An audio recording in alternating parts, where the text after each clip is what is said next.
મહીસાગર જિલ્લામાં આવેલ સંતરામપુર તાલુકાના નરસિંહપુર ગણેશ ચોક ખાતે ગણેશ યુવક મંડળ દ્વારા ગણેશજીની સ્થાપના કરવામાં આવી। સંતરામપુર તાલુકાના નરસિંહપુર ગણેશ ચોક ખાતે 7 સપ્ટેમ્બર 2024ના રોજ સંતરામપુરના નવી વસાહત ચોકડી ખાતેથી માંડી ઠેક નરસિંહપુર મહાદેવ ફળિયા સુધી ચાલતા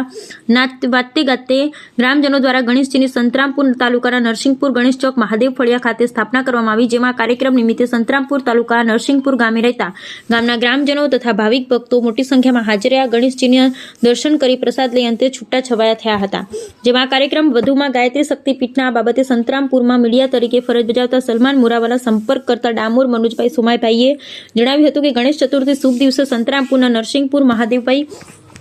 મહાદેવ ફળિયા ખાતે મહાદેવ મંદિરનું નવીન બાંધકામ કરવાનું આજરોજ ગામના તમામ એક લોકો બીજા હળી મળી મહાદેવ મંદિરનું નવું બનાવવાનો સંકલ્પ લીધો, જેમાં આજરોજ ગામના બધાનો સહયોગથી મંદિર માટે 3,71,000 રૂપિયા રકમનું નામ નોંધાવી બધાઓએ ફાળો ખુશીથી આપ્યો, જેમાં આ બાબતે અમો અને ગ્રામજનો એકબીજાને ખૂબ ખૂબ આભાર વ્યક્ત કરીએ છીએ અને મહાદેવ મંદિરનું નવીન બનાવવાનું બાંધકામ ટૂંક સમયમાં ચાલુ કરવામાં આવશે તેમ જણાવ્યું હતું।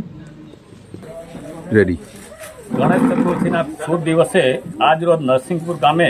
ગણેશ ચોકમાં ગણપતિ બાપાના સ્થાપના કરી અને સાથે મહાદેવજીનું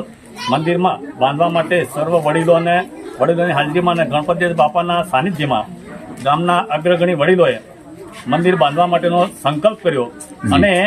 એનો ફાળો લગભગ 3,71,000નો ફાળો થયો અને ખૂબ ખૂબ બધા ભાઈઓ